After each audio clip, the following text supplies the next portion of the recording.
excited! Good evening and welcome to the Orville Review Show. That's right. This is Orville Season 2, Episode 13. Tomorrow. All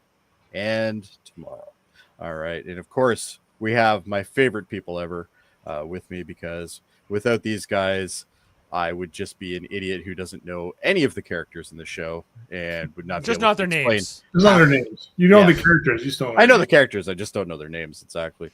But anyway, of course, we have Mr. Mustache himself, Kevin Millard. Look at that glorious mustache. It's just glorious. Do you comb it and stuff? No. Yeah, all the time. Excellent. That's proper. And a man mustache. I was getting there. Okay. The man who has a mustache that isn't as aged, but certainly is decent quality. That, of course, is the producer extraordinaire. That is Dave Mater. Yes, decent quality mustache. I like it. Decent quality mustache. I can't give you the Kevin Millard seal of approval. But but it's passingly acceptable. Oh, you know what? For the time period, yes, absolutely. I'm sure that didn't take as long as Kevin. For the time period, yeah, for the amount of time that you've grown said beard. Mm-hmm. But you know what, guys? There's one person that just takes it past that, takes it past the glory of the beard and the mustache, and that, of course, is Mr. Adam Woodward. Hey guys, I broke out my Star Trek Christmas sweater. Just I know this is the Orville, but I'm feeling festive. It's you know what, in spirit, it's fine. I think McFarlane would be completely fine and on board with that sweater, so I think you're okay. All right, thank you. But anyway, as I said, we are going to be dealing with Season 2, Episode 13 tomorrow,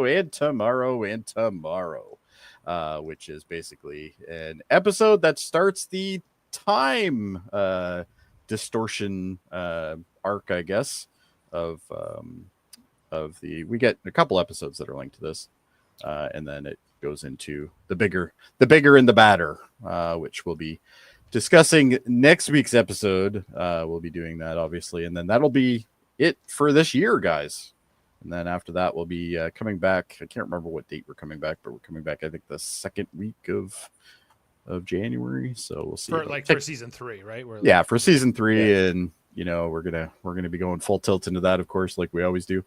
And I don't know, guys, what do you think of this episode? I remember not liking it, and yet again, I've been surprised by on the rewatch. I actually enjoyed it. So I don't know. What do you guys think, Kevin? Yeah. Ed and Kelly, I don't like I know you're not a fan of it, but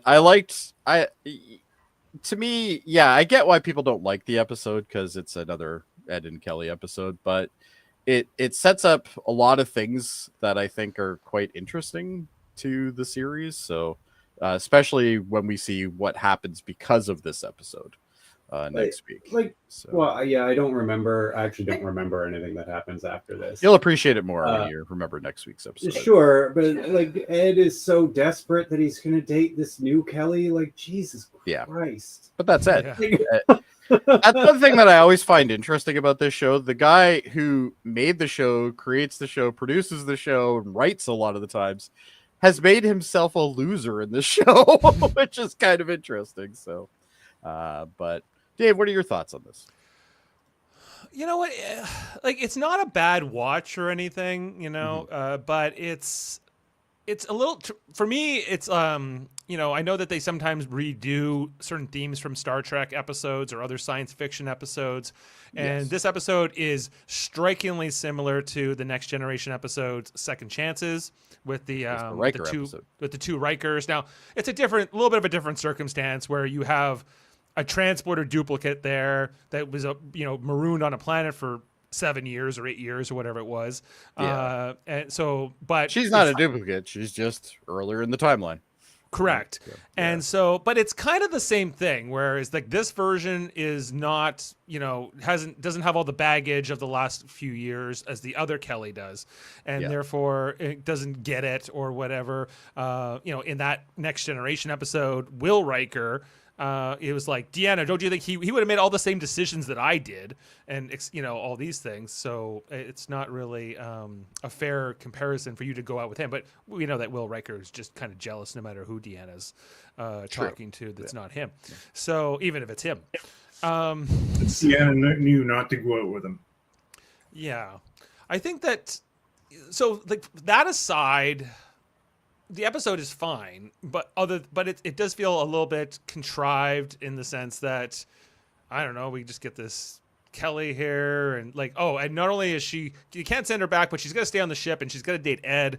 And that's weird.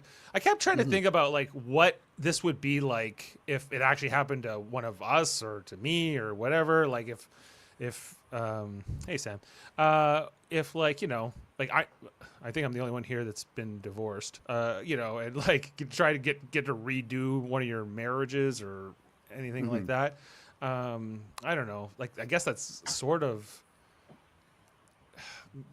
it gets your mind going a little bit, but of what if, could you undo the mistakes of your past or do things differently or whatever, but well, it's the old tripe of, would you do it the same again kind of thing, right? Like, and I think that what's interesting about this is, I think if anything, I think Kelly is the one that learns the most about this, because Kelly is like, yeah, I see naive 7-year back Kelly, and I'm like, wow, I'm a complete idiot, basically. Like, and she kind of understands what some of her choices were and why she did them now a little bit better, which is kind of, it grows the character, I think. But the whole Mercer dating the other Kelly, I think, is just silly. But what can you do? But anyway, Adam, we haven't heard you at all. Listen, I'm with Kevin. I did not necessarily enjoy this episode. It was long to me. There's some great scenes in it, though. There's some good, which we'll talk about. Scenes. There's always good laughs. That's fine. Yeah. But again, you coming back 3 episodes ago, when we were battling the Kalon, and this is. I don't like young Kelly. I find her annoying as hell. Why would they let her stay on the ship? Stupid. Mm-hmm. And then why would Mercer date her? Like, nothing makes sense. And then, at least in Next Gen, when they had the transporter accident, that's sort of plausible. I had no idea what they were talking about with that stupid pyramid thing, and how she got there, I don't know. That's plausible, but this isn't. That's my favorite. No. It's all kind of made up. Well, it is different, though, because we're dealing with 2 different timelines of the same person, whereas with the Riker thing, we had essentially a carbon copy to a degree of him, but he was branched off the timeline as well. So it was like kind of similar but different in a way as well. So it's kind of one of those things. But and the other thing is, so would you say like Kelly's in her like mid-30s in the show, like somewhere in there? Yeah, I would think that's safe to say. Yeah, I would not want to, like, in my mid-30s going back to like 28-year-old Adam. Oh my God, I would not want to. No. Well, and I think that's the question it brings up, right? Like, is what and Dave hit it really on the nail. It's like, how do you perceive like 7 years ago you making the decisions that you're making now, knowing the knowledge what you have now, but yet don't have the knowledge of the person, right? So it's like, and we saw a scene with Kelly is like, I've had 7 years of dealing with this. Like, I know what he's about to put you through, and I know all this. And we even got it from Gordon. Gordon's like, I don't want you to get back together with him because I was there to pick up the pieces as you were, as you were going through your divorce and all this stuff, right? So it's like, I think it's interesting. I think they could have did a lot less of the Mercer and Kelly part and more of, just the conflict between her and her younger self, I guess. But that is the more interesting part of the episode for me, because if you met somebody from a younger version of yourself, would you like yourself? Well, and that's the thing with Kelly. Kelly, you kind of see that future Kelly, or present time Kelly, I guess technically. She really isn't a fan of her younger self. Like, she knows that the younger self is an idiot. She's about to do a lot of stuff that she shouldn't do, and that's what's going to cause issues, right? And then young Kelly gives her that horrible line, your disappointment. Oh yeah, she just shits on her. Well, she doesn't like who she's become to a degree, right? Or that she hasn't gotten or achieved the certain things in life. You know, she wanted to fall in love, be a captain, and be, you know, respected. And by she her hasn't friends. achieved any of these things. See, but again, At least in her eyes, it's the wrong priority. If you're going to be in the union, you want to be a captain. Captain's number one. Everything else is second. Yeah, but that's the thing that young Kelly will eventually learn, right? Like, well, young Kelly didn't mean any of that stuff in the first place. She was just being a petulant child. exactly. And trying to hurt older Kelly. That's it. Well, and later on in the episode, we get her saying, you know, I'm sorry I was kind of a bitch. And she's like, yeah, I know, I've been there. Basically, it's like, I know, I did that too. You know, it's like, is young Kelly hotter? I don't know. I don't think so. Why? No, Okay. not to me. No. This is She's a whole annoying. other psychological thing that we would have to go with Dave, and I don't think we have the time for that. I don't know if I love the bangs. Well, I think the bangs Also were just that. a way so we know which one was Which one's which? Yeah, like I think they had to drastically change her hair so at least we'd know.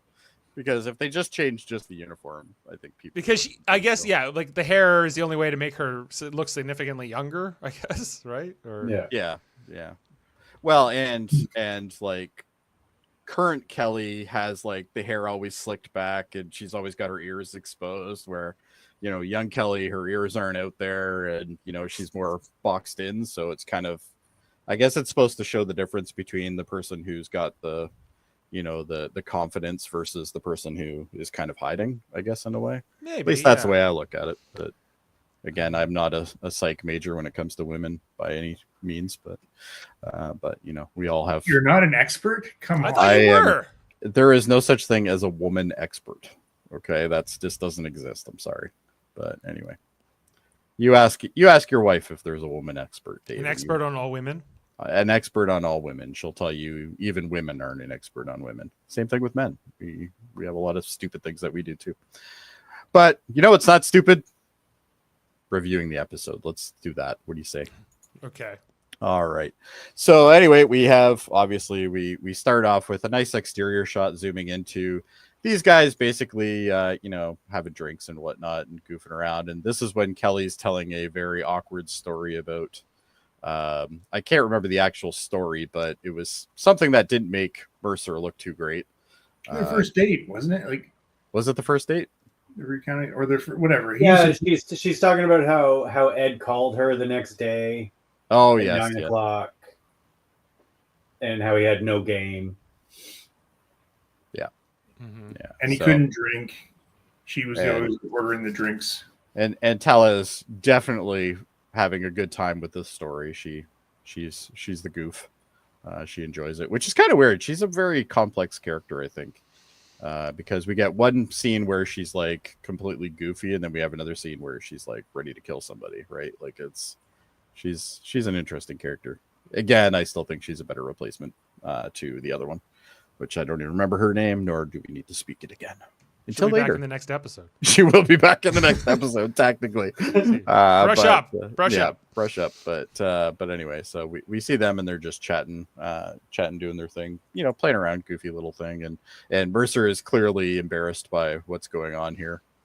You know, and he's like, you know, don't. Well, then he says, "You were always the person at the party saying, no, one more, no, you're not done." Yeah, she's the boozer, right?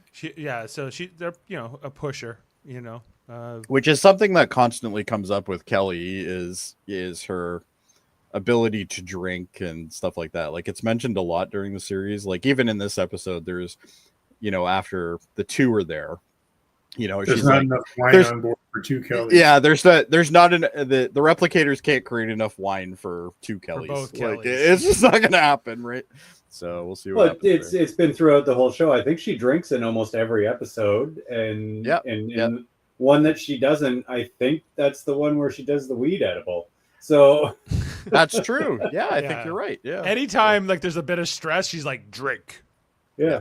I mean, they all do. There's a lot more drinking in this. Yeah.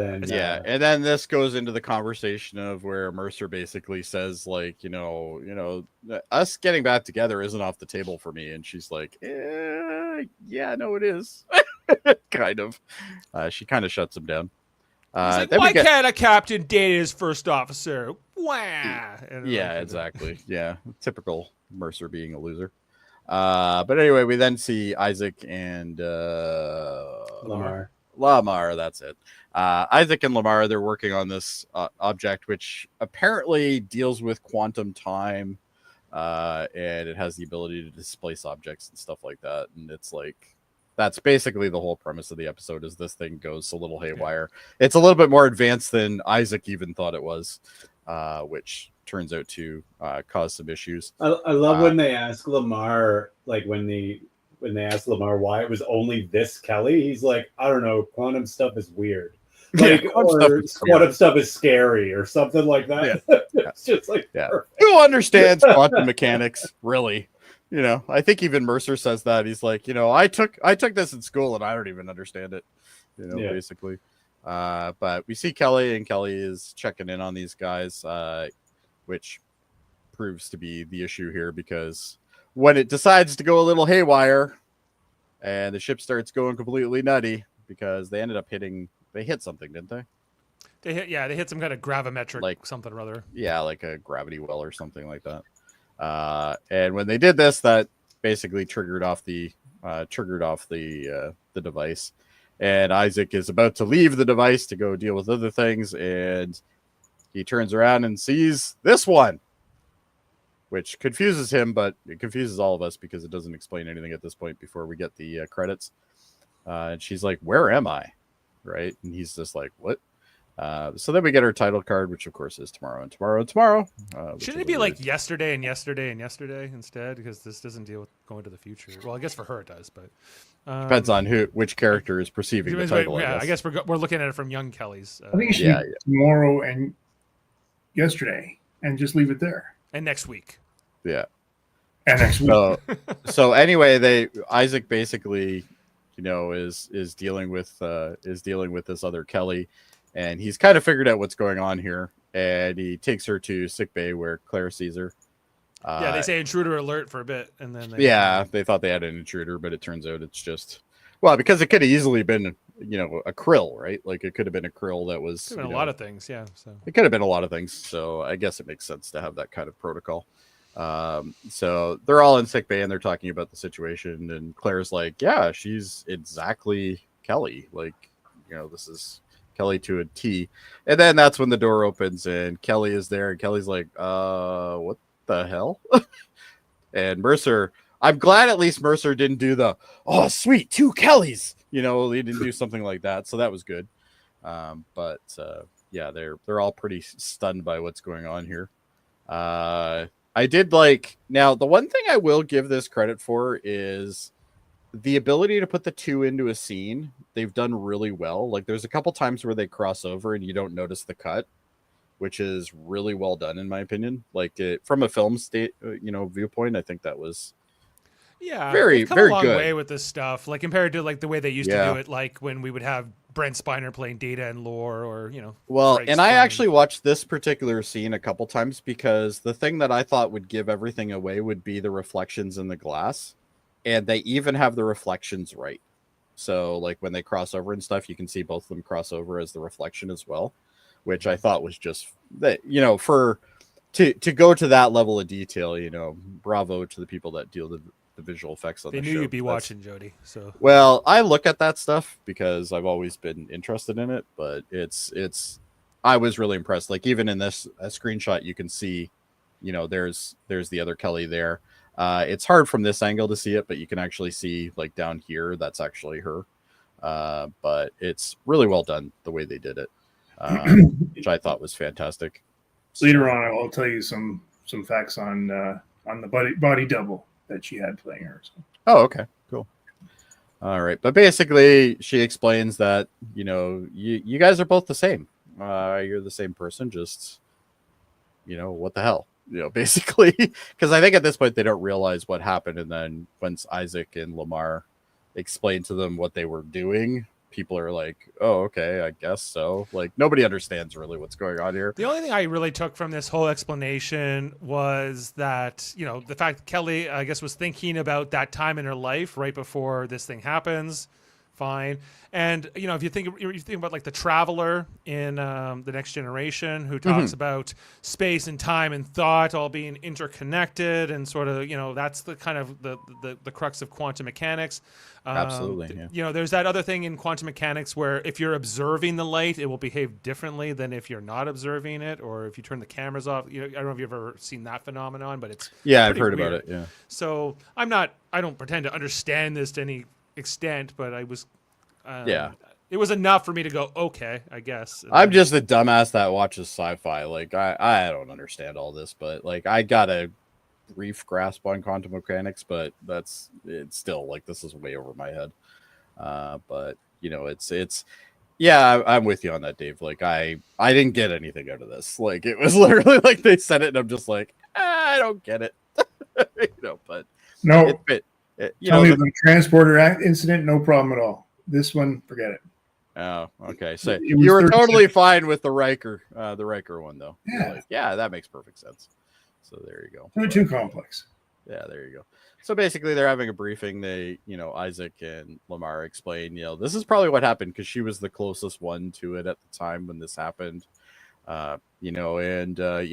She's from a different time loop, basically, and blah blah blah. But she's not like an alternate person. She's just an earlier version of. Well, they don't really know if she's the same Kelly or an alternate timeline, and there's a lot of and they don't even know if they can send her back at this point either. Oh yeah, they have no idea. They're like, she's probably gonna have to live here. So I got the impression that she was gonna be on the ship until the next time they dock or something, and then they would probably get rid of her, kind of thing. But at that point, they basically, and they're like, well, can we send her back? And Lamar and Isaac are like, probably not. Maybe. I don't know. Like, possible.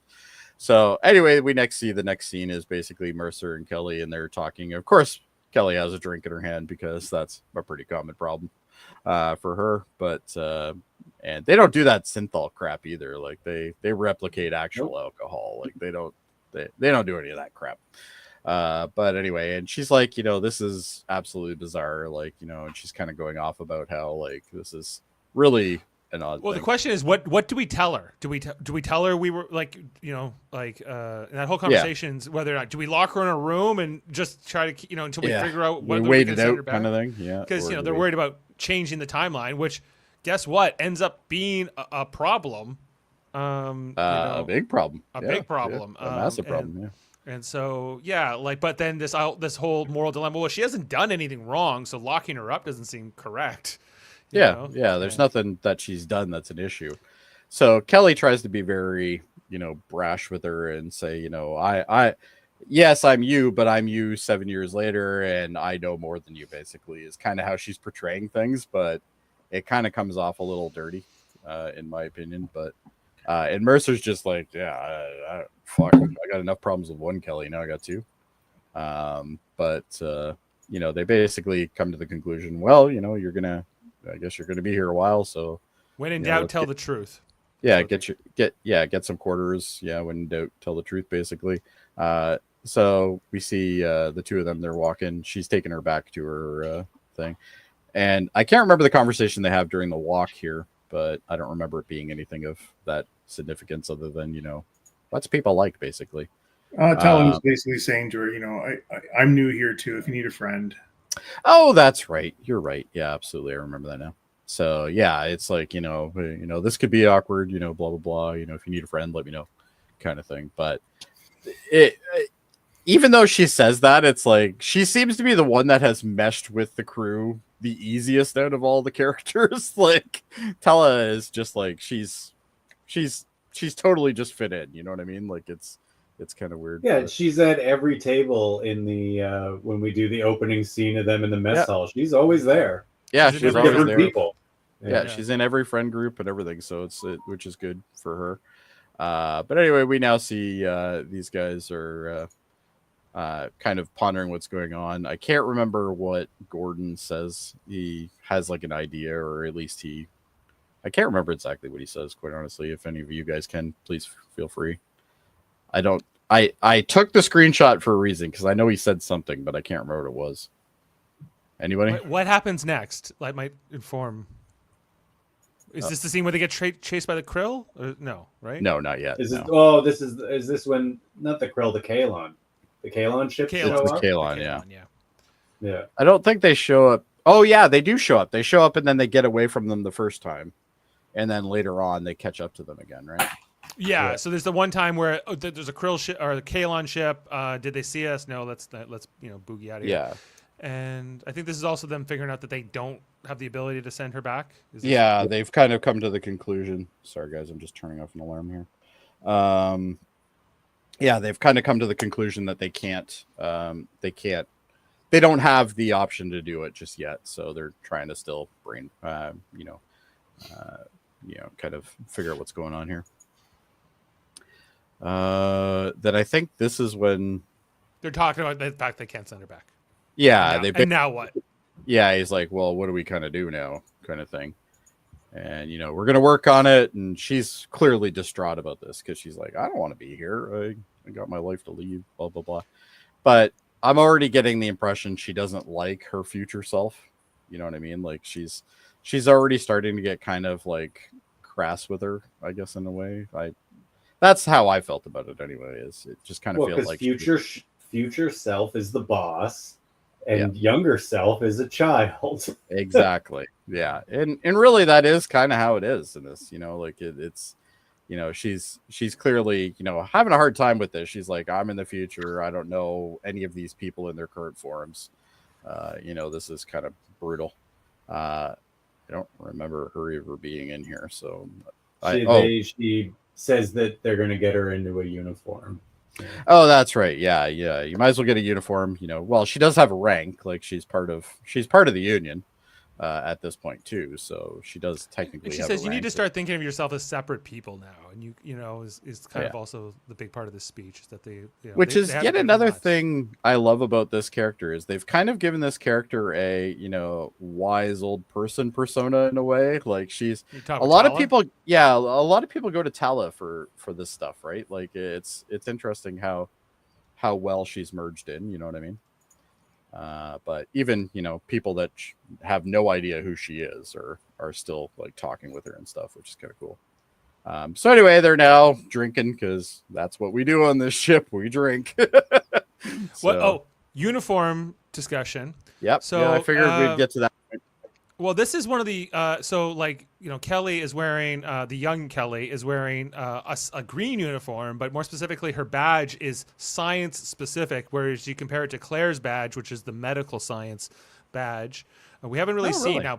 Presumably, Isaac would wear this uniform if he wore one at all. Yeah. Right? He would wear the green with that particular emblem, but he doesn't wear anything. I didn't notice that they had two different emblems. Yeah, it's like it's so the like Claire's version just has like the medical symbol inside of like that science, like the snakes and no, it's like the atom or whatever it's meant to be, So oh, okay, right. Oh, and it's got the little thing in the middle. Oh, cool. Yeah. But yeah, like that's and they're talking the shit here as well, and she's telling stories of young Mercer at this point. No, but it's young Kelly. She's telling young stories Kelly. about herself and embarrassing is she? stories. Oh, that's right, embarrassing Commander stories. Grayson would not want told to these officers. Oh yes, that's right, because she comes in later and pulls her aside and basically says that because it was embarrassing, and both of them experienced this one. But I guess it's more fresh for young Kelly because it only happened a little while ago, where it's been 7 years for the other one. So, but yeah, she pulls her aside. She basically, I guess she overhears this conversation. She's like, I have to maintain a certain rapport on this ship. Like, I can't be looked at as being the goof. I'm in command here, but. She pulls her aside first before she does that. This is when she starts off and basically says, you can't be telling them, our goofy little secrets, blah, blah, blah, because, this kind of makes me look bad. I earned my way here. And I think this is kind of where we get the impression that she really doesn't like herself at this point. Like, well, how long was the older Kelly sitting over there waiting to get involved, like just getting mad that young Kelly is like stealing her friends or whatever? Which is kind of like and this is where I don't like this episode. Like it gets to the point where it's like it's just like the feuding of the two Kellys sometimes, and then half the time it's Mercer trying to get laid, and it's goofy. I think the conflict between the Kellys is the more interesting part. It's the it is absolutely. But the fact that like, and this kind of gets back to what Kevin said, is like, you know, you have one who's acting like a petulant child, but now both of them are because. Yeah, I think they're trying to balance it out, that they're not trying to just portray one as being better than the other. Right, because in that last scene, like, I think old Kelly is out of line. Absolutely. Like, yeah, she needs to, because you have to remember it's, and Kelly does say that. She goes, you know, I understand it's as much as your memory as it is mine. But F off. If she understood that, then she wouldn't be having that conversation at all. Correct. Exactly. That's what I was going to say. But we end up seeing this is now Gordon and Mercer, and they're playing some sort of interactive hologram game. And Mercer clearly is not good at it. This is the best scene in the whole show. No, it's not. I'll tell you what the best scene is later. This is definitely not it, but I agree. This is funny for like if you've ever played with like a video if you've game. ever played an actual like, you know, 3D based video game, this definitely. Especially when, and I love how he's like, I can't do this. Like, there's too many buttons. It's like he's like, you got to do it with this, and you know, I feel like this was based on real life, probably, because yeah. But I like the fact that like Mercer's character is like he just keeps bouncing into the stairs. Oh, the way that these actors play this out is hilarious. Like where he just turns around. Like he just turns around, and then we see. Yeah, you know, that scene was just like me playing anything with my kids. Yeah, there you go. Okay, well, we'll keep comments of that, but just go ahead. It's okay. No, it's fine. But anyway, we then see young Kelly come on in, and we then see obviously we see Gordon take out Mercer's character there, and Mercer's just like, I've had enough of this now. As a person who plays a lot of video games, and I know Dave does as well at times, and so does Kevin even. I don't know about you, Adam, quite honestly. I don't know if you play a lot of video games, but... No, he's like Mercer. He's like Mercer. Okay. All right. But these controllers being completely lit up are absolutely atrocious. Like, these would be the worst things in the world to play on. Is this what you took from that? Like that's exactly what I took from this. This is terrible. This is like, they're like lit up switches with grips. And it's like, why would you want something lit up like that while you're trying to control it? Just seems like it would be distracting. I don't know. But anyway. But yeah, no, there's also... This is more, I think you're more of the video game guy than me, Jody, because I didn't even think about that. Oh, this would drive me absolutely mental. Why? But Why? It would be too distracting because you would see the light constantly in your field of view. All right, that's good. Good answer. That's the way I would say it. Thank you, Adam. I appreciate you supporting my answer. But anyway, I can't remember what this conversation is, but I think it was along the lines. This is where she comes and asks him out. I really liked our first date. I want a second. Yeah. Right. Yes. Oh, that's right. Because she only had the first date literally like a day before she got zapped over here. Right. So at this, well, actually, it would have been the morning just before he called, right? Because we see the call happen at the end of the. It was the night before, right? Was the date before? So she and she got zapped right before the call happened. Yeah, so it was in between the date and then when Mercer called her the next day, which was apparently at 9 a.m. Right. So, like, who does that? Like, my God, someone with no game at all, and we get told that. But I love the expressions of Gordon on the couch while they're having this discussion. Well, I think they kick him out before she asks him. Yeah. Well, she says a couple things and he's like, "What the fuck?" And then they're like, "Yeah, okay, Gordon, see you later." And he's like, "Okay, I'll leave." Basically, so he leaves. And then she's like, "Yeah, no, I really enjoyed our first date. Maybe we should go for another one." And at this point, Mercer had every opportunity to be like, "Yeah, no, this would be weird. Let's not do this." But instead, he didn't. Because he doesn't say yes right away. He doesn't say yes, but he does the right thing and goes to talk to Kelly, but he should have stopped at that anyway. But at that point, he should have went, no, that's a bad idea at this point, especially after I talked to Kelly and she says the same thing, basically. But what I like about what Kelly says to him is she's like, hey, you've changed too. Like, you're a different person too. Yeah, we're both 7 years Right. older. We both have that 7 years of experience. You're going to be dating the non-7-year experienced version of me, and that would probably be bad, right? Like she's definitely not for it, but she obviously puts on the whole, well, we'll support you kind of thing. So are we all like? Do you three all feel that if you were presented with this option that Ed's presented with, that you would turn it down? Well, and the funny thing is, this is the scene that made me think, right? Like I'm thinking back to previous relationships and stuff, and I'm like, if I had the opportunity to do it again and maybe change what I did, would I do that? But on the other hand is, well, then if I didn't, then I wouldn't be where I am today. Like to give an example, if I had never met Candace, I wouldn't have eventually, met you guys. Kevin, I met because of Candace.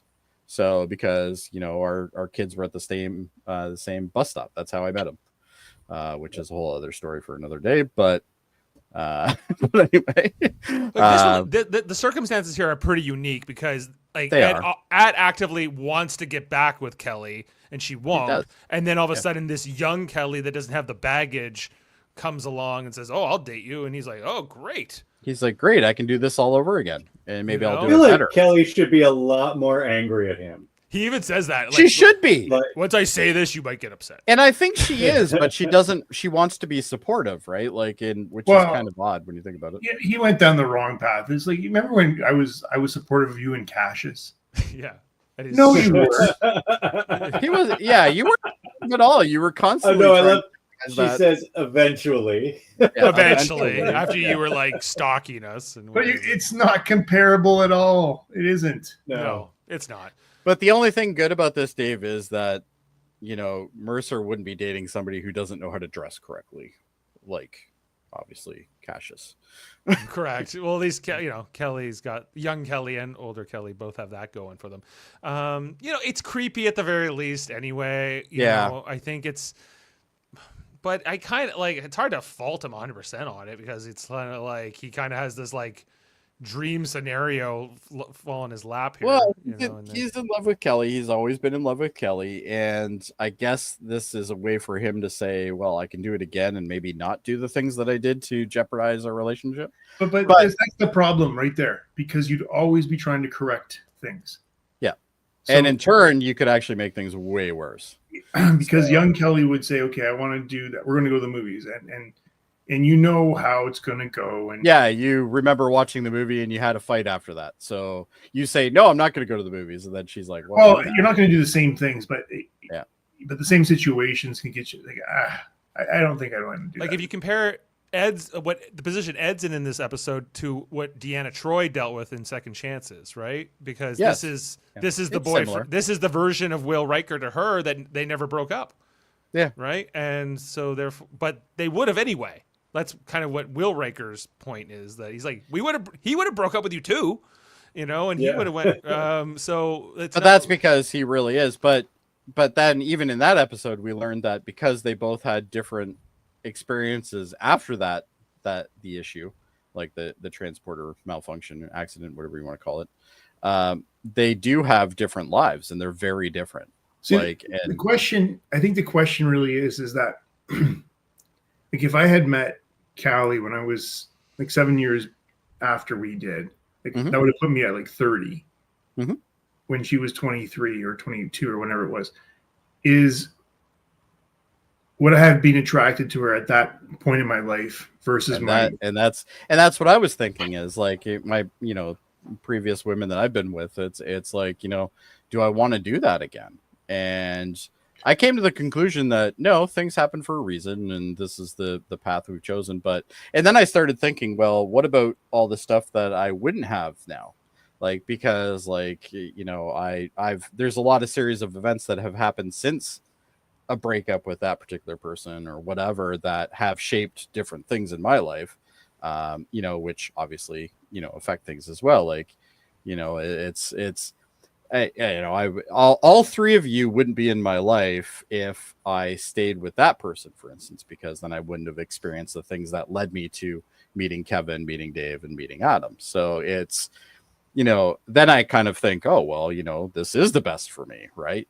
So it's, if anything, this episode makes you think, maybe not in a good way, but it does make you think, and, you have to kind of accept what you have and move on from it and learn from it. And I think that's where future Kelly has the upper hand here, but she's just as much of a jackass as young Kelly in some scenarios.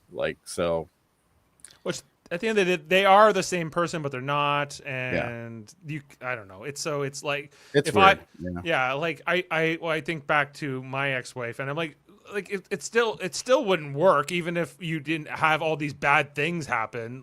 Absolutely, they're still the same people. You're still incompatible, or you are compatible, and that's the whole thing with their relationship. Is like, well, it was Rob Lowe's fault, but now we're captain first officer, so it can never work. So. But it really would be meant to be, they could just serve on different ships, Absolutely. If they wanted to be, and they would have been fine, but then they wouldn't have the experiences that they had. So it's the whole what if, I guess, scenario is really what it comes down to. And even though we sometimes look at the, grass is greener on the other side kind of thing, in reality, it isn't. And I think that's something that you have to kind of get out of this type of scenario, right? Like, looking at, what Adam said, would I be attracted to, my wife, if there was a 7-year difference there, because at that point, Adam would be different. So would his wife. And, so there would be a change there. Right. So it's definitely a mental exercise, if anything. But... Yeah. As I'm thinking, because I didn't give too much thought during the episode, but as I'm thinking about this now, it's like, I don't think I could listen, I've been with her for 30 odd years, but to watch that 7-year gap again, and it's all, you're always in a different place. Yeah. It'd be like a rerun sort of, but kind of. Yeah, for sure. But, and if anything, that's something interesting in the episode. And it's the same thing with the episode from Next Gen as well. You have to kind of wonder, what would have happened if that particular event changed things or, whatever. Right. So Mercer kind of slinks in and he's like, so he looks like he's skulking in. He literally is slinking in. Like, if you look at, I tried to capture it as best I could, but literally he's like this as he's walking in. And I don't know if that was on purpose or not, because Seth MacFarlane definitely has a weird walking style. I don't know if you guys have noticed it, but so I can't totally say that was on purpose, but it definitely works for the scene because he really is slinking and asking permission to basically date a younger version of her. Like, that's literally what he's saying, right? He's like, yeah, no, I want to give it another try. And then he talks about her recent thing with what's his name there, Cassius, and he just wants to date somebody who's not a krill or something. Yeah, and I just want to date somebody who's not a krill. Like, the dude is so, like, they have holodecks. We know you can have sex dens because what's his name has one. Bortus, like, come on, like, dude, just go use the holodeck. Go see that weird guy down in the who makes the porn stuff, and he'll make you something. Exactly. Yeah. So anyway, but basically, Kelly. I think she should have been way more mad in this scenario. Like, she really is fairly forgiving of this. And it's like, why are you doing that? Like, you should be being completely honest with him. Like, you're an idiot for doing this. Like, this is such a stupid idea. I don't know why you're even trying it. But he tries to explain himself, and she's like, yeah, no, it's not the same thing. Like, I think it calls into question his judgment as a captain, like just his judgment in general. This is such an egregious choice to make. Exactly. And on top of that, it's like, and that's what I said earlier. I'm like, it's weird that Seth MacFarlane is writing his own character to be an absolute loser. Like, he's an idiot. And there are times when he's pretty cool, but there's also a lot of times when you're like very questionable on what he's doing. Like, it's like, why are you doing this? Well, whenever it comes to his love life is when it gets questioned. His love life is absolutely that's like the worst part of his character. I agree. Yeah, but I also like the fact that they have that, because it's nice to have, even though I could use less of it, but because we get a lot of episodes with the whole Kelly versus Mercer thing. But anyway, it really does kind of make Kelly the captain of the show. Like, well, and that's another thing that you brought up that I thought was quite interesting, because if you see the promo advertisements for a lot of like the stills and stuff, I don't know if you've noticed, but Kelly's character is always bigger than Mercer's. Now I know that there is a height difference to begin with the two of them. Like he's short. He's short compared to her. She's actually a pretty tall lady. But if you look at like a lot of the promos, like her character is always more bold, and like season 3 is easiest way to see that, because the season 3 promo material, almost all of it is her like being like in the foreground and he's in behind her shoulder and smaller and stuff like that. So it's almost like they do it on purpose. Like Kelly is probably the more popular character.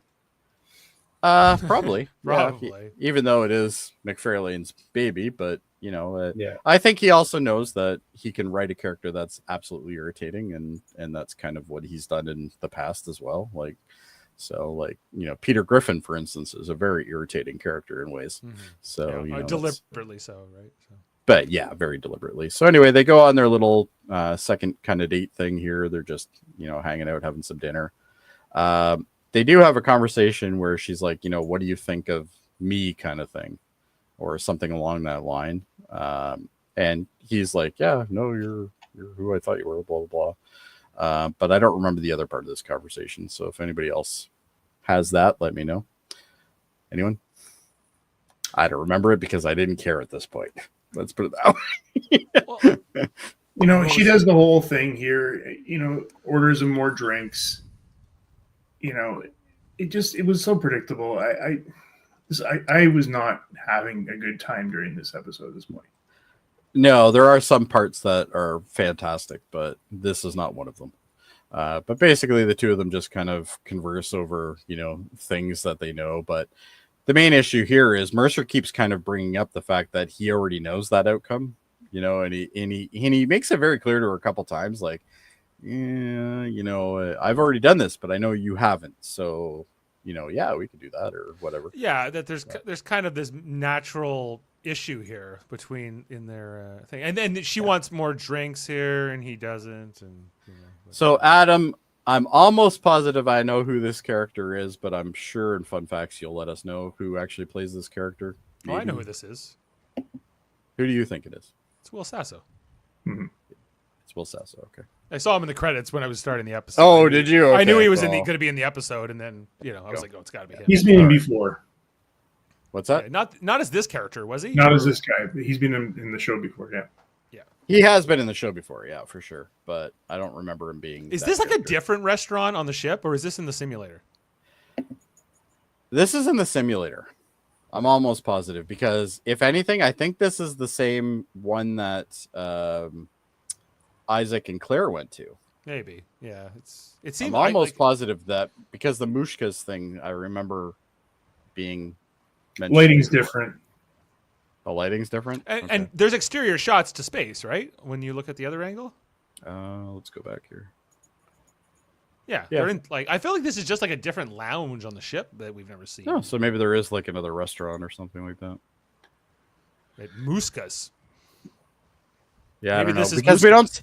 we don't see a lot of the people in the background, which is usually a good indication on whether it's a simulation or not, because you see like everybody's in certain attire, you know, stuff like that. But anyway, the two of them get hammered, which is not unpredictable at all. And I'm not totally sure what he's pointing at here, but she's like, yeah, I had a really great time. This is the absolute worst screen cap I could possibly get on this one. Like, I have no idea why this is like this, but move on. Also, how strong are the drinks in the future where they're like this after only 4 drinks? Well, we don't know how much the time has really gone by, but yeah, like we only saw them drink 4 drinks. If they didn't, did they only say 4? Oh, okay. Yeah, they must be really strong. These are definitely not American beers. That's for sure. Ed's not as much of a drinker as her. But. Yeah. So anyway, this is where I started cringing a bit, which is when the two of them decide they're going to kiss, and you know, at this point, I thought she was going to invite him in, but she doesn't, which is good. Because that would be even creepier. It's tomorrow. Yeah, and tomorrow. But I do like this scene where he's all giddy and he's like walking down the thing and then he runs into somebody and he's like, Ensign? And he gets all serious for a second. So I thought that was good. So then we see Kelly back in the quarters again, and she's now, at this point, she's kind of giddy and happy. And this is when the buzzkill that is 7-year-old later Kelly shows up and, kills the buzz here. But says, I don't want you to get hurt, and whatever she's saying. Yeah, she's I saying think this is where she insults her, right? She's like, well, they kind of insult each other. Yeah. This conversation does not go well for. Yeah, basically, she's like, you're nothing like I wanted to be in 7 years from now. So, like, you are literally a failure. That's basically how she puts it up. And Kelly's like, yeah, but I also have the 7 years of experience, and the reason why I'm where I am is because I've learned that this is where what I need to do. And she's kind of right. Like as first officer of the ship, you have a certain level you need to stay at, right? Like, obviously you have your downtime and that's different, but I kind of get the point she's making, but I'm not totally sure it makes perfect sense in this scenario, but I get it. Like, as you're chain up the command, like you have to show more respect to the position in the rank, right? Like and that's kind of something that happens in militaries all around the world. Like you don't see, commanders running around and being goofy or all the corporate time. structures. Like it can be applied to anything really. There's a certain level you need to be at when you're at that level, right? So, and I think, but young Kelly being, as Kevin would say, the petulant child, is she's not getting this at all. Like she doesn't get it. I do want to say though, I think that Adrian Palicki's performance as these two versions is really good. I think she does a good job, because she really defines the differences between them. Which not just the hair; it's like the way she plays them. But it's not so different that it's not the same person, right? It's just it's. I don't want to say the word subtle because I think it's a little bit more than that, but it's definitely. Yeah, you're completely spot on there, Dave. Nuanced, would you say? Yeah, let's go with that. But yeah, no, like there's different intricacies with both of the characters, and she does emphasize them, which is nice. Like she does, as Kevin's mentioned a couple times, like the younger Kelly does act more immature. She does act a little bit more immature on what she says, even. She even kind of it's almost the inflection in her voice is different, but not enough to be like somebody different. Like, or I feel like she's playing something else. Exactly. Like, so it's well done. Like she deserves credit for that. Absolutely. Yeah. And even like when you see the difference, like this is a perfect example. This picture is like, older one, every time the younger one says something that she doesn't agree with, she kind of gives this like dumb smirk, like, you're an idiot, like, which if we all talk to our 7-year past selves, would we talk to them that way? Mm-hmm. Probably. I think we probably would. Yeah. I think I don't want to admit that, but I think I would. I'd be like, you're a fucking idiot. I think for most of us, if we met like depending on how much younger that version of you was, you would probably like, you're stupid and you don't know why, but you will. Yeah. You will know why shortly. The younger version, right, you would say, "Screw you, old man! You don't know." Yeah. What do you know? You're not me. You're different. And I think I like the fact that older Kelly acknowledges the fact that she was that, and younger Kelly does not want to accept that older Kelly is going to be her. Like she doesn't accept it. She's like, no, that's not. And that's what the end of the episode is, where she's like, no, I'm going to take a different path. I'm going to go a different way. I'm going to take a different path, and that leads to. I wouldn't bother judging him. I would just pass him the almanac. There you go. Yeah, the sports almanac would be the thing that you need to know. Yeah. Make sure you bet on games and don't let Biff have it. But yeah, no, it's. Hey, I do. You're absolutely correct, Dave. Is the fact that she portrays the two characters slightly different, which is really good. It's not just a carbon copy with different dialogue. It's even compared the to like what we got with Frakes and the two Rikers, or whatever. They were literally the same. Like there was no real difference to them, other than a couple things that I think different Riker would say than that one would, but anyway, and I love when she walks in here, because here's the pestilent child in the older version of Kelly coming out. She walks in and she's stamping her feet and she sits down and she's pissed off, right? And she's showing it really clearly. And Mercer's just like, yeah, I probably caused that, but I'm not going to say anything because that would be a problem. But like, and she's just like, she's gritting her teeth and everything. Did you get the shot of her eyes when she's looking at him? I don't think I did. No, yeah. I probably should have though. But anyway, so they're cruising around. Turns out the Kaylon have found them again, and they're on a pursuit course. So at this point, they're like, oh no, not yet. This is just before that, because they eventually go to bed, and then most of them get woken up and told to go back to the thing. Like there's no night shift on this ship.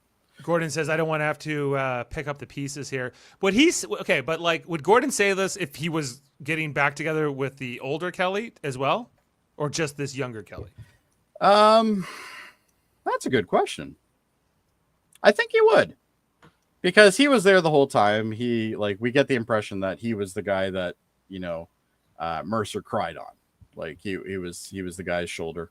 And I think he probably would, because even if, like, he's even mentioned, like, it's not a good idea, even if the two current timeline, people get back together, he was there. He saw what happened, right? The first time we even hear about Kelly, I think Gordon refers to her as a massive B, right? Yeah, and that massive bitch. Yeah. I think that, their relationship is at least a little strained between Kelly and and that's another thing that we've seen during the series, right? We've seen Gordon turn from this guy who absolutely hates Kelly because she saw what pain her friend went through, but now he's got like a total respect for her now, because he's like, professionally, but on a personal level, he doesn't think, as somebody who's best friends with Ed, he's just like, no, I don't. I just feel like he holds this opinion that these two should not be together. Yeah, and well, he's made that clear before, right? So it's very, very much, and he's like, dude, I've been there. I saw you when you were crappy, and this was a terrible thing. And it's going to be different this time. Yeah, and Mercer's got high hopes. He's like, no, it's going to be different this time. I'm not going to make the same mistakes, but we know that the mistakes will just be different. They won't be. They might not be the same mistakes, but they'll still be mistakes. It's crazy that not a single fucking person just looked at him and went, "This is fucking crazy." Like, well, and that's kind of where Gordon's going, but he's trying to like tread lightly, I guess. But like, let's say it did work out, okay, and like. Hello, I'm Captain Mercer. He's at like the Admiral's ball or whatever. This is my wife, Kelly. She's she's a temporal duplicate of my ex-wife, Kelly, who then I met and married, just to try to explain that at a party. Just trying to get all of her ID would be a pain in the ass. It's like, what do you do? But anyway. But he's smitten with her because this is the Kelly he remembers that he messed up. It's just, yeah, it's bad. Is it the age difference or no? It's just all bad. It's because the age difference is only 7 years or however old they are. Plus, because I think he's older than her anyway to begin with. Right? He's already older than her, yeah, because he did mention that in previous episodes. I think he's like 4 years older than her or something like that. No, it's not a lot. This is another, like, it is his ex-wife. It's his ex-wife before they met, but she wants to do it. Like, it's not like he. Well, yeah, but that's because she doesn't know the 7 years that she does know. Well, she knows on paper what happened. She knows on paper what happened, but he's gonna do this in front of his ex-wife, like in front of her as well. That's the really messed up part. It's so tacky. It's like dating your ex-wife's sister or something, and getting right. Yeah, it's worse than that, but it's along those lines. It's like, like if Jane and I broke up and then Jeff wanted to date Jane or something, like it would be kind of like that, It'd be like, what the fuck, But you and Jane were also still commanding a starship together. Right, and we're also we all work on the same space station or whatever. Yeah, like there's so many awkward things to begin with here. Not only is Jeff now dating Jane, you are all going to live together as well. Right. On this, in this little moving pill ship. Yeah. But anyway, they decide that they're going to go into the simulation that I think, who was it? I think Tella No, it's this is Kelly. Kelly. Kelly wants to Kelly. go. Oh no, Kelly wants to go to this old spot they used to go to. Okay, Right. this is where it does get good for one scene in this scene. Yes. I think the scene's pretty funny. The scene's it's great. But all right, what? And you're okay. Go ahead. Just get there. But basically, we see Kelly and Tala. They're dancing, having a good time. We see these two assholes just sitting here on the couch because that's how they do things. And I can't remember the conversation here. What was it? Well, they're talking about like, are you gonna get up there and dance, or like I think it's Isn't she great? Isn't she great? Isn't she great? Yeah. Oh, but yeah, like, the isn't main she point of great? this scene to me is like that he's too old for this anyway. Maybe he always was. Maybe this. Oh yeah, was- they're complaining about the music. Yeah. It's too Oh yeah, loud it's too and- loud, and which if I'm in a club nowadays, I would probably do the exact. I think same this thing. is meant to present this other barrier that why these two shouldn't date, even if there's not this weirdness of dating, your ex-wife. Well, not only was there an age difference to begin with, there's now another 7 years on top of that. So it's Right. he's But even I don't more know, out of date. If 7 years younger, Ed was more into this than this version would be. I Yeah. don't know. It's hard to say, but Yeah. So anyway, they come up and they're trying to persuade Gordon and Mercer to dance, and he's like, "Yeah, no, I'm not going to dance." Basically. Sciatica, he says. Oh yeah, he's got my sciatica, which is a No, he said that perfect. later when he's in bed with her. maybe. Yeah. I don't- But as no, a I man think it was who here. suffers from sciatica, it's no joke. Yes, but it's also something that young people usually don't have. As you get older, that's something you develop more, right? Yeah. So, or at least And then, the chances are higher of getting it. Yeah. So, but oops, I lost my spot here. Oops, where are we now? There we are. But he says something like, I can't remember what he says, and everybody thinks he's saying like, "Where's the bathroom?" or something like that. I didn't actually think these jokes were that funny. Well, like the bathroom's that way. Like, that's but clearly it's like they can't make it as loud in the episode as we get here because we wouldn't be able to hear it. So they have to make. So I don't know. Like I think these nightclub scenes in TV shows in general never quite do it justice. Or movies for that matter. But I think it's also supposed to show that he's older and everything is just not cool in this scenario. Like you can, yeah, you're not that younger version of you anymore either. Yeah. But we do get a scene where Yafid's bugging out here, and he's crap's coming back and forth out of his body and stuff, which I thought was pretty funny. It was neat to see anyway. And then they're scanning the room, and they see Clyden and Bortus, and the two of them are dancing. And apparently, this song reminds them of a mating ritual song. And the two are just, and then they're like, "You must come and dance with us." Like, and at that point, I got kind of they want to have like a 4-way thing going on here, and it's like that was kind of creepy too. But I love the dancing. Like the dancing's so absolutely ridiculous. Like, it's they're doing like some sort of weird like robot / kung fu fighting. I thought it was pretty funny. It was funny enough. Anything with Bortus and Clyden when they're not arguing is usually pretty funny to watch. Just because they're always the fish out of the water, but yet they're not. It's kind of weird. But anyway, they just look at them like crazy, and the two of them are like, "You should come out here and dance with us." And they're like, "No, that's fine." Blah blah blah. And he goes, "The bathroom, it's that way." And then they just walk back off and continue to dance. And the two of them are just like, "Yeah, whatever." But he's like, "This reminds me of the dating dance on, the mating dance of, so and so on Moklis." So obviously that's more of a sexual thing for these two. And then they basically go back out and continue to dance. But I think the whole point of this scene, even though I think it was a little long, was to show how actually out of date Mercer is, like compared to the counterpart that he wants, right? Like, young Kelly, because young Kelly is all for this crap, but he's not. So it's another reason as to why. And then, he waves to her and she waves, she waves to him and he waves back, kind of thing. And he's like, "Yeah, hi." And he's like, "Oh God, kill me," basically. Now, this is the dynamic that I kind of like that they started setting up, which is essentially Claire being like Mama Bear I don't know if you guys are into that. I thought it was kind of nice. It also gives Claire something to do in the episode, which is good too. Yeah, it was kind of a weird Sorry, drink there. With got the a bit of a multiple harsh layers. throat going on here. But yeah, no, and it's, you know, she's like, you even get the impression that Claire's like, this is a bad idea. You know, like she's not really for it either. Pardon me, sorry guys. But actually, I'll let you take over for a minute here, Dave, while I get rid of my cough, if you don't mind. She has a great conversation with Claire about how, you know, like, and we'll move on to the next scene.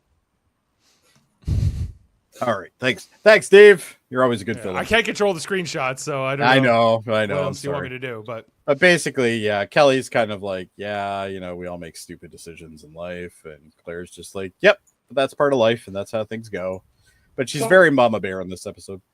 No, this is where Claire is like, or not Claire. Kelly is like, I did wish I was married, and I was a captain by now, and she's now second guessing. And Claire is like, well, my life didn't turn out how I thought either. I was in love with a robot. Yeah, I dated an artificial life form, and look at me. You know, it's like, that didn't work out. But I like how Claire is very grounded, down to earth. She's like, yeah, you know, I'm an older lady, and you know, I tried to date an artificial life form, and that didn't work. Right. And they haven't written this whole other backstory for Claire that will get set up in season 3, that she was married to this admiral guy before. Yes, she was married previously. Had the kids and whatever. So, yeah, which we see later on, but we're not there yet. But basically, Kelly's kind of second guessing her choices as well, based on what young Kelly said to her. And I guess she needed that kind of thought. Wow, my throat is just killing me right now. I don't know what's going on. But anyway, sorry guys. But basically, she shows up in this kind of lingerie thing, kind of thing, and he's like, "Yeah, no, I've seen that before. You, and which kind of kills the whole idea of her showing up in it. So it's like, you know, this guy can't even talk his way into something good. You know what I mean? Like, it's just Mercer's a loser in this episode. I thought you might not like his shirt. Yeah, his shirt is definitely not fun. But anyway, she's clearly feisty and ready to go here. And you know, for a second or two, he's really going for it. He's like, yeah, okay, yeah, no, I like the idea of cuddling and whatnot in bed. Yeah, that'll be fun. Sorry, but then this is the dance conference. Sorry, couldn't dance with sciatica. This is where that happened. Oh, okay, that's when he says it. Okay, yeah. Sorry, I couldn't dance. That sciatica was acting up. Blah blah blah. But then he kind of gets a chill. He's like, "Whoa, hold on. This doesn't feel right." But I think he's right to feel this way. I think it's like, this is creepy. Like, you're literally doing the same thing. I've felt this way the entire episode just watching him do this. Kevin strongly objects to this relationship, everybody. This is a bad relationship. Kevin is not going to stand for this. But, what can you do? But anyway, so he kind of brushes her off at this point. And this, unfortunately, takes its toll on the episode, because at the end of the episode, we now know what happens because of this.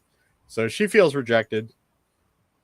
I don't get the idea of why she had to look at the glass. Like, what does that signify? Does anybody? Ice, because they want to hide in the ice.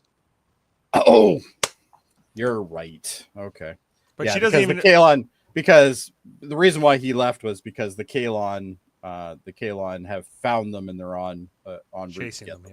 Yeah. So anyway, everybody shows up in their PJs basically. And then she whispers down to her, "Ice," right? And she's like, "What? What are you doing?" And the two of them are just like, "Why are you even here?" Basically. And on top of that, why are you saying ice? But they get the idea of, going to a place where there's rings that I guess are full of ice asteroids, I guess. And they could hide in there, which I thought was pretty neat. I think we've seen that before somewhere, but. Oh yeah, they've done this in Deep Space Nine. Was it in Deep Space Nine? Yeah, Odo and Weyoun were hiding from the Jemadar and a bunch of in a runabout and a bunch of ice. This is again, not an original concept. It's not an original concept. I did like how they showed it though. I thought that was kind of cool. It looked good. Yeah, so you see them going through this kind of ice asteroid patch thing going on here. The They only thing that was eventually kind of covering the ship with ice and all that. Yeah. That was kind of like that didn't happen in the Deep Space Nine episode. That was kind of a newer idea. But basically, they, I guess, have the ability to spray water all over the ship. I'm not totally sure how that would be useful, but well, they can they jettison Wash the it water. sometimes. Yeah. well, I guess that's how they wash it. I guess maybe, but either way, they can jettison this water, which instantly turns into ice because they're in this cold climate, which basically shells up the ship into like a cocoon of ice. I would have liked to see how they got out of it. Like, I know they would probably just fly away and it would break apart, but I would like to have seen that scene, which they didn't do. I guess cost-wise, it probably would have cost a fortune to do. Because they cut main power, but it doesn't seem like the ship becomes like an ice box or anything for while they have to wait this out afterwards. Yeah, like they cut the main power because right now you can see all the lights and stuff still. But I guess when they cut the main power, I did like how they shot the scene though. It was very eerily done. I like the fact that we got to see part of the Kalon ships going by and stuff. That was kind of neat. That the Kalon ships, they could detach. That was, I don't think we saw that before, right? Where we did, yeah, because what it is the outer hull is like they're like warp engines, I guess, and then they shoot out to be, the like fighter. in Star Wars, like you see some ships in Star Wars that have that. Yeah, same yeah. function. Obi-Wan Kenobi ship did that as well. Well, it had like the thing that let them jump, but I get the impression that these are just like more or less like drone things. Like they're not actually like there isn't actively Kalon on these things. They're just kind of like seekers, kind of like those. I think there are Kalon in them. You think they're manned, or at least I think so. Kalon presence. Based on what we saw in the. Oh, that's true. We Kalon did see those episodes, in that other one, right? That the Kalon do man their ships. Yeah. So anyway, but these things are looking all over this asteroid field to find them. Obviously they had a trace and then they lost it. But we do get to see, like in some of the external shots, we get to see them looking for it. Pardon me. But yeah, no, it's. I thought it was well done. It looked cool. I love the tension on the ship. I like when they show all of them, and then instantly it goes to this. Like I would have liked to see how they got out of it, but that's a great Enterprise ending. It is really an Enterprise. Just all of a sudden, crisis over. Yeah, crisis averted. But anyway, so here's Kelly, and we see other Kelly, and Kelly's like, "Yeah, sorry, I was a bitch," and she's like, "That's okay, I was a bitch too at that time. At that point, she still is a bitch in some scenarios, but she kind of understands. 7 years ago, she would have been just like that, so makes sense. But she's like, "Yeah, no, I kind of get. I see now the respect that I have for you because of the fact that I saw what you deal with every day on the bridge." Stuff like that, which, yeah, okay, fine. I guess that's a way to say it. But the two of them are talking about it. And that's when these two jump in and go, yeah, we might have a way to do it. Maybe. We'll see. If they used all the ship's power or something?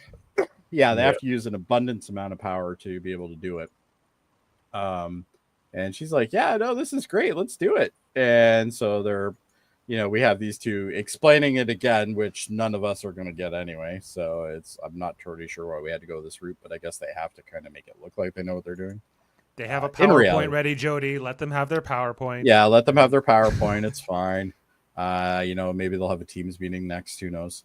But basically, like I like this particular scene because everybody's looking at them like, what? Like none of them are getting it, right? Like it's like, yeah, okay, well, if it could take me back, let's give it a try, kind of thing. And she's like, yeah, no, I kind of. Oh, but how are we going to deal with the temporal stuff? Well, we could erase her memory, but there's a risk of brain damage, so young Kelly has to opt into that. And, yeah, which she does. So but they didn't mention the risk that it might not work. Yeah, and if anything, Claire's the failure. And then Kelly says it does work. It has to work. It has to work because that's why I don't remember it. Well, but they specifically say that there's a risk of brain damage, but not that. Did they actually say there's a risk of it not working? Yeah, that it not working. Have they tried this mind wipe in the past, and it's got a 50-50 percentage or something? Claire seems pretty confident that the mind wiping part is going to work, just not the leaving the brain intact part. Right. Yeah. Well, the other thing they could have done is like try to do the mind wipe and then try to verify if it worked or not, because you could just lock her in a room temporarily. You know, if she remembers 2 minutes of being on this other ship, that's not a huge change to the timeline, right? Yeah. Like, you know, that's so. At this point, you'd think that Men in Black technology would be available, you know, where they just flash you with the thingy and then you don't remember, but I guess not. What can you do? But anyway, she's like, yeah, no, let's give it a try. And Mercer's like, okay, set it up. So anyway, they go to set it up. At this point, we see her. They put her back in the same outfit that she had when she showed up. So is that device up in the ceiling going back? Is that the same thing that they used to shrink down bananas in the original pilot? Like, does kind of look like that. It is actually. It is. Well, and that was technically about. That was a way to Happy Arbor Day. Yeah. What does that mean? So it was a way to accelerate time. So I guess it is the same device. I would have said, "You've got wood." That's better. That's so much better. Yeah, that was Goofy season 1, when it wasn't as serious. But anyway, so they're all gonna give it a try. They've put her back in the same outfit she had when she showed up, so that way it would be just, you know, continuity wise, it would be good for her. And at this point, you know, they kind of say their goodbyes. And she's like, yeah, let's have a drink in 7 years from now. And she's like, okay, 8:00. Yeah, let's do it. Kind of thing, which I thought was kind of funny, but completely unnecessary. And then at this point, the two of them kind of part their ways, you know, blah, blah, blah. Mercer leaves, and then she kind of, he says something along the lines of, I'm really sorry, you know, because the next 5 years are going to be hell for you because of me, you know, that kind of thing, because, you know, I was an asshole and not attentive and all that. So, and Kelly clearly is, you know, she's getting the feels because of what he's saying. Current Kelly, I mean. And he's like, I'm really sorry. And he takes off, and then they leave her there with Claire. And then at this point, we see them, and they're initiating this. I guess they're using the engines to build up the amount of energy they need. Mm-hmm. So we have Lamar, and Lamar is working on it. He's got what's his name with him, Yafid. So anyway, we see Claire has now done the mind wipe, which is the thing where you just put it on the head and it works. Apparently, that seems to be a trope in most of sci-fi. But anyway. But at this point, she thinks it has, which clearly this is already a failed thing, because she does remember, because when she wakes up, we see that. But anyway, Isaac's like, yeah, no, this isn't working, guys. We need more power. So then they ask for more power. They give them more power. Yafid, you know, kind of. Wouldn't that have been the more interesting maybe thing? It was like, it worked, but she was brain damaged like we thought. So we sent a brain damaged Kelly back to that year. Like, that would and then instantly, like, current Kelly is just like, yeah, she's just like, duh, you know. And yeah, that would have been terrible, but funny at the same time. I hate myself for even thinking of that. But anyway, so at this point, Isaac's like, yeah, no, it's still not working. We need like another 15%. Lamar's like, yeah, no, you do that. We got a big problem, because like we're way past safety at this point, right? But anyway, so they end up doing that. Something just flashed on my screen. But anyway, so he says, let's get, you know, jack it up. So Mercer's like, yeah, no, do it anyway. He really wants to get rid of young Kelly, because, you know, this is causing problems for him. And then at this point, everything shakes on the ship again, just like it did the first time.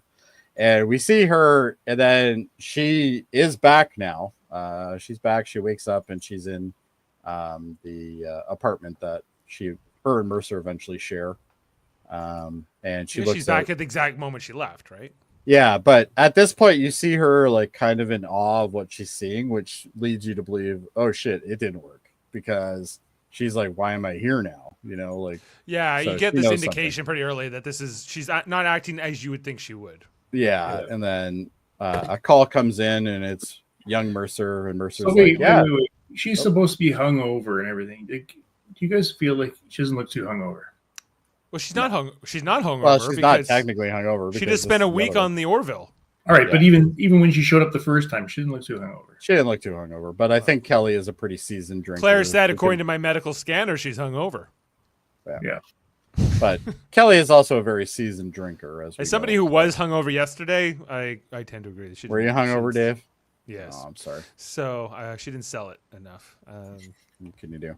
But anyway, so Mercer's like, yeah, no, I know this is kind of makes me a bit of an uncool guy, but I really enjoyed our date, and we should do another one. And she's like, yeah, no, this isn't gonna work out, and she hangs up on him basically. And she's like, yeah, no, and she just literally hangs up on him. That's not what happened. What? Well, she did in the original timeline. She. Oh no, yeah. Oh, I thought you meant that. I had that wrong. But anyway, that's the last scene as we see her kind of. She's shook, but you know that she knows what happened, right? Because at this point, we're kind of screwed for that. But that's the episode. But it definitely sets up the next episode pretty good, which is going to be the season finale, which is episode 14, which we'll be seeing next week. Which is the ramifications of what happens. I can't remember the name of the episode, but we can look that up later. But we have more important matters to discuss, gentlemen. And that, of course, is Reverb Ready. Oh, yeah.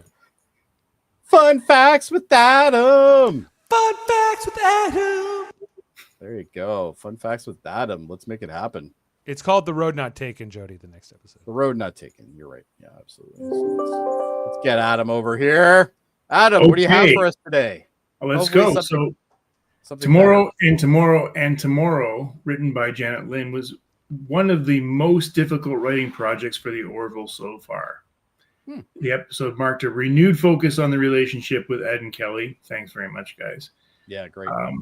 Creator Seth MacFarlane wanted the relationship only to play a part in season 2 and not constitute the season's central narrative. Thank goodness. So this made a return to the season 1 themes. According to science consultant Andre Boromas, the writing staff was interested in time travel to serve as a vehicle for a story, but realized almost every possible time travel story had been written. And this one had too, by the way. It's really hard to find a great original travel story, he reflected. Second Chances was not a time travel story, technically. So. Well, true. You have to find a new approach that hasn't been done by any other science fiction shows, and that's pretty much impossible.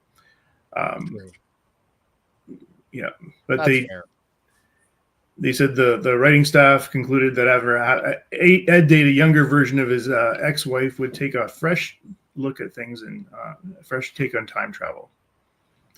Originally, this episode was supposed to be a self-contained story, but in the middle of season 2, that would reset when young Kelly returned. Until somebody on the writing staff suggested that when she turned, she would try to turn young Ed down. At that point, The Road Not Taken as a sequel was written, and they moved on to pair the episodes at the end of this season. Adrienne Palicki said in this episode, this was one of her most challenging roles. It was the hardest acting experience of her life. Wow. Michelle Boyd, who played Kelly's body double on camera, hair, makeup, and teams had to be standing by Palicki as she acted with one character, then dress her as the alternate character and reshot the scenes. And then then fuse them together. So how many do we ever see the body double, or is it always just Adrienne Palicki we see? I think you do see her. You just when they first meet each other in the medical bay. Yeah, I think when they're sort of walking around each other, you don't see. I think the young Kelly sort of looks away the whole time. So back to my earlier question: if one could be hotter than the other, is it then maybe? Maybe. I'm looking for a picture of Michelle Boyd. Actually, I can't find one. Just checking. I'm not sure that's really important, but anyway, it's to me. But it's fine, Dave. I understand. You have curiosities. I get it. No. I think if it's the whole, I don't remember. I'm not going to get there. Okay, so the quantum accelerator, which we saw, the Aronoff device, was actually previously seen in the season premiere, as we noted very well, Dave. Banana shrink ray. That's right. The banana shrink ray. So we must not have fear of the banana. Right. This title, guys, comes from William Shakespeare's Macbeth, Act 5, Scene 5. Oh, okay. And here we go. My bad, Shakespeare. She should have died hereafter. there would have been time for such a word. Tomorrow and tomorrow and tomorrow creeps into this petty pace from day to day to the last syllable of recorded time. And all of our yesterdays have lighted fools the way to dusty death. All our yesterdays is a next original. Right. That same passage provided the title for all of our yesterdays from 1969. And there is a Star Trek Strange New Worlds episode called Tomorrow and Tomorrow and Tomorrow, which I said, are they ripping off the Orville? But I guess if it's a Shakespeare quote, they'll have fair license to use it. Yeah. In Kelly's apartment at the end there 7 years ago, there's a picture hanging on the wall. Is the album cover for Escape by Journey. Oh, okay. We've seen that before, though, haven't we? Maybe. I'm not sure. It was in her office. We saw it too. Oh, that's right. Yeah, it was in the office. So she must have took that picture with her. Mm-hmm.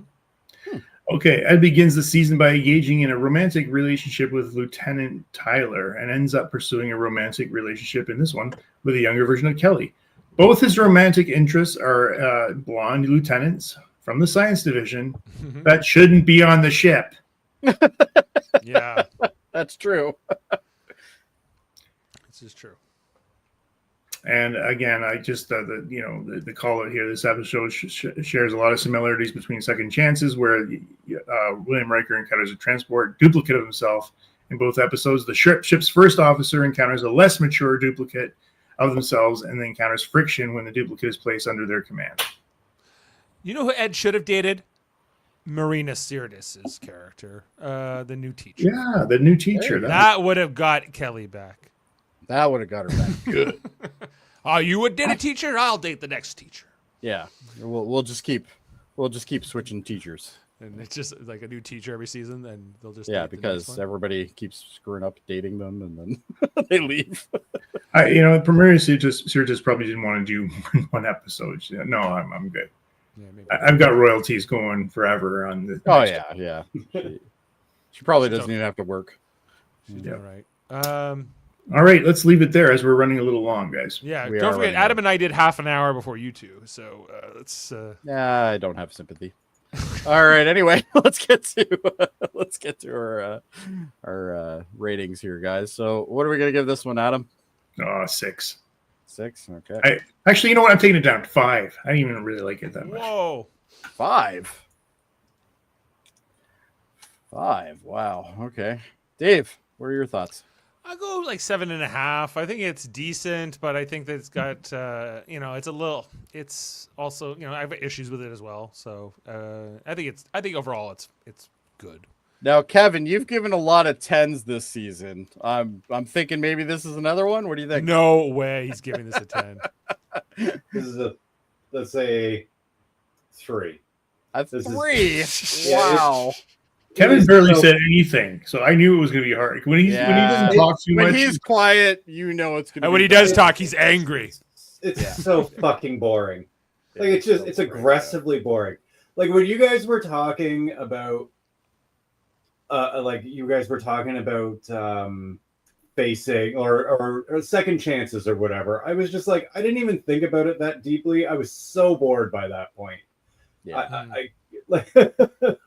It made me think, and I like that, but I'm definitely going to say that this is probably one of the worst episodes of this season. I'm going to give this a 5, but there are some parts of the thing that I liked. IMDb gave this an 8.2. Yeah, 8.2. Yeah. Oh, I just want Ed and Kelly episodes like I just want they need to be gone. Yeah.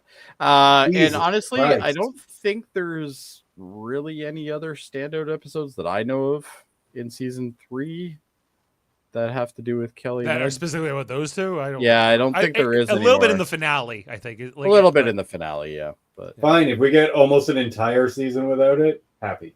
No, there's a lot more interesting things in season 3 to be dealing with, like the Kalon, mostly. But anyway.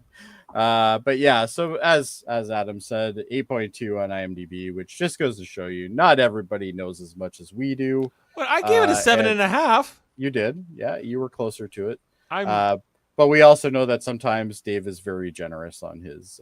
Sometimes I do average higher than Kevin for sure. Yeah.